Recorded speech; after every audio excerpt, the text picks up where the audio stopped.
अस्सलाम वालेकुम student mathematics 4024 welcome to Maths गुरु।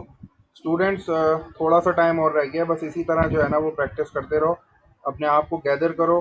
ठीक है, कोई कसर नहीं रहनी चाहिए भाई। देखो, बाद में पछताने से कोई फ़ायदा नहीं है। अभी भी आपके पास जो है वो थोड़ा सा टाइम है, इसको जो है वो अच्छी तरीके से यूज़ करो, प्रैक्टिस कर लो, कुछ कॉन्सेप्ट रिवाइज कर लो।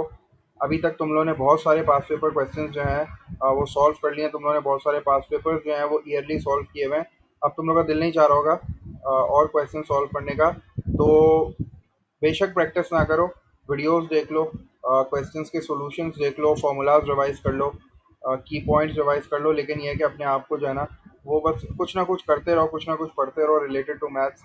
तो इंशाल्लाह ये सारी चीज़ें कल तुम्हें काम आएंगी जब तुम पेपर में बैठोगे। मेरे पास भी एक क्वेश्चन है, ये मेरे पास एक क्वेश्चन भेजा है एक स्टूडेंट ने, उसने कहा कि सॉल्यूशन जो है शेयर कर लें। ये क्वेश्चन जो है ना मई जून 2020 का क्वेश्चन है, मेरे ख्याल से वेरिएंट 2 का है, वेरिएंट 2। और ये पेपर 2 का ही क्वेश्चन है, इसको वेरीफाई कर लेना। ये क्वेश्चन जो है ना थोड़ा सा एड मैथ्स के टॉपिक से रिलेटेड है। हम लोग जो है वो इस तरह के क्वेश्चन जो हैं वो डिस्कस नहीं करते। हम लोग जो है वो क्वाड्रेटिक फंक्शन की जो है ना इक्वेशन नहीं बनाते। हमें ऑलरेडी जो है वो क्वाड्रेटिक फंक्शन की इक्वेशन गिवन होती है, हम लोग बनाते नहीं है। लेकिन इस वाले क्वेश्चन में जो है ना मैं जल्दी से तुम लोग को बता देता हूँ कि भाई अगर क्वाड्रेटिक फंक्शन आपको गिवन होता है ना तो उसकी इक्वेशन किस तरह बनाई जाती है, और उसकी इक्वेशन को जो है ना वो वर्टेक्स फॉर्म में कैसे कन्वर्ट किया जाता है। वर्टेक्स फॉर्म इसलिए इंपॉर्टेंट होती है क्योंकि वर्टेक्स फॉर्म से ना हमें जो है वो जो इसका टॉप पॉइंट होता है, जो मैक्सिमम पॉइंट या मिनिमम पॉइंट जो भी होता है, तो वो हमें पता चल जाता है। ठीक है, तो हमारे पास क्वाड्रेटिक फंक्शंस की ना तीन फॉर्म होती हैं। स्टैंडर्ड फॉर्म होती है, ये तुम लोग को पता है, ये हम क्वाड्रेटिक फॉर्मूले में यूज़ करते हैं। ये वाली जो फॉर्म तुम्हें नजर आ रही है ना, ये वर्टेक्स फॉर्म कहलाती है। y is equal to a x minus h whole square plus k. ये बेसिकली कंप्लीटिंग स्क्वायर वाली फॉर्म है, ये कंप्लीटिंग स्क्वायर वाली फॉर्म है। और ये वाली जो फॉर्म है ना इसको इंटरसेप्ट फॉर्म कहते हैं।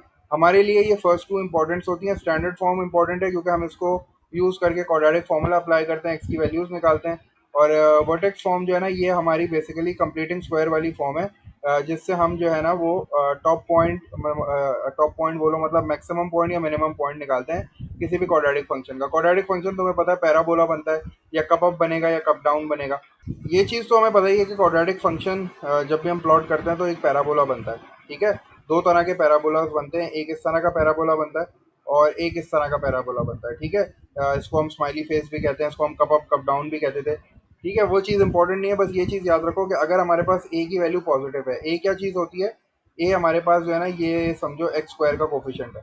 ठीक है, जो एक्स स्क्वायर का कोफिशिएंट होता है हमारे पास, अगर वो पॉजिटिव है तो मतलब पॉजिटिव का मतलब है कि ए जो है वो जीरो से बड़ा है, तो इस तरह का शेप बनता है जिसमें हमारे पास जो है ना वो मिनिमम पॉइंट आता है। और अगर हमारे पास ए जो है ये नेगेटिव है, जीरो से छोटा है, तो हमारे पास इस तरह का शेप बनता है जिसमें मैक्सिमम पॉइंट आता है। ठीक है, इस वाले क्वेश्चन में ना हमें इस मैक्सिमम पॉइंट की वैल्यू निकालनी है जिसको उसने पी क्यू बोला है। ठीक है, अच्छा हम पी क्यू को ना एच के भी लिखते हैं, एच के भी लिखते हैं। ठीक है, अब चलो देख लेते हैं जल्दी से मैंने इसको सॉल्व कैसे किया हुआ है। हमें बेसिकली पी और क्यू की वैल्यू निकालनी है, तो हम जो है वो वर्टेक्स फॉर्म यूज़ करेंगे। पहले इसका जो है ना पहले फंक्शन इसका जो है वो इक्वेशन बनाएंगे, फिर उसको वर्टेक्स फॉर्म में कन्वर्ट करेंगे और फिर पी क्यू की वैल्यू निकालेंगे। सही है। अच्छा, सबसे पहले मैंने क्या किया, मैंने ये देखा कि भाई मेरा जो ग्राफ बना हुआ है, जो मेरा क्वाड्रेटिक फंक्शन बना हुआ है, वो एक्स एक्सेस को दो पॉइंट्स में कट कर रहा है, एक -2 पे और एक 4 पे।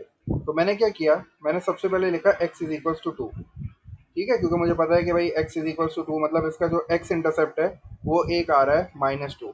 तो ये जो -2 है, जब मैं इसको इधर शिफ्ट करूंगा तो ये बन जाएगा x+2, ये इसका एक फैक्टर बन गया इक्वल टू 0। अच्छा, -2 को यूज़ करके मैंने एक फैक्टर बना लिया। अब ये जो 4 लिखा हुआ है ये भी तो एक एक्स इंटरसेप्ट की वैल्यू है ना, तो मैंने लिखा x इज इक्वल्स टू 4।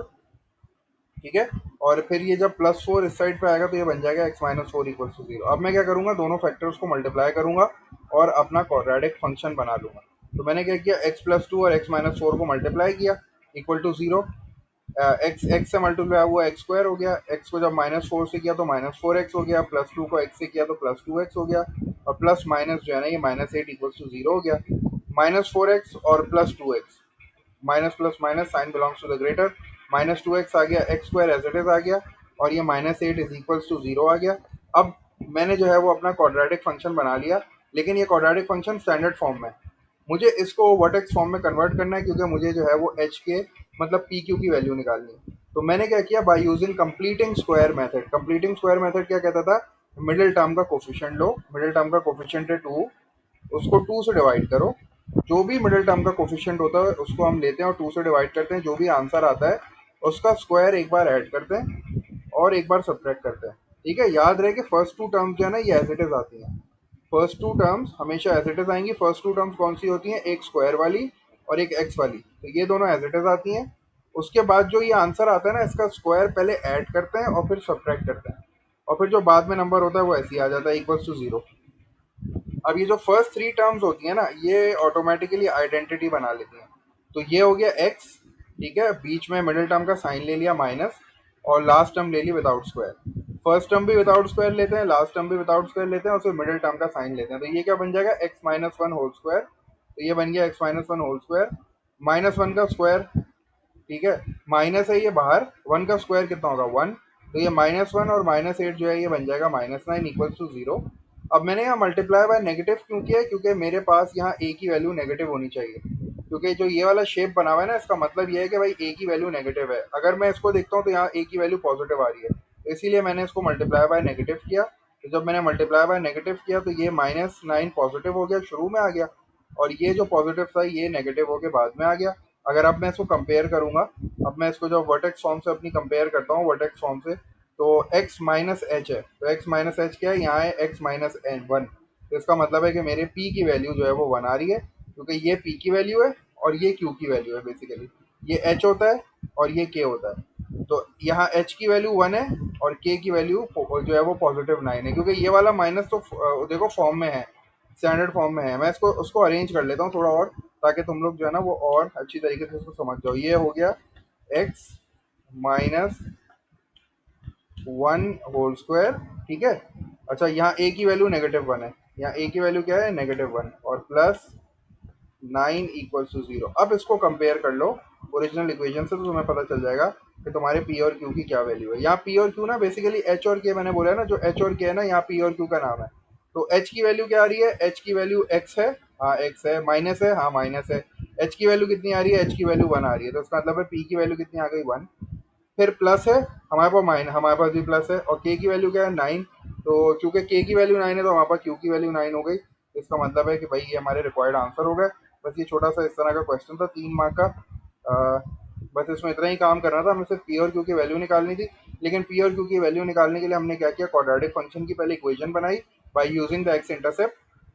ठीक है, एक्स इंटरसेप्ट को यूज करके हमने क्वाड्रेटिक इक्वेशन बनाई। क्वाड्रेटिक इक्वेशन बोल लो, क्वाड्रेटिक फंक्शन कह लो। उसके बाद हमने उस अपने फंक्शंस को जो है ना वो वर्टेक्स फॉर्म में कन्वर्ट किया। क्यों कन्वर्ट किया, क्योंकि हमें जो है ना वो इसका एच और के की वैल्यू चाहिए थी, मतलब इसके मैक्सिमम पॉइंट की वैल्यू चाहिए थी।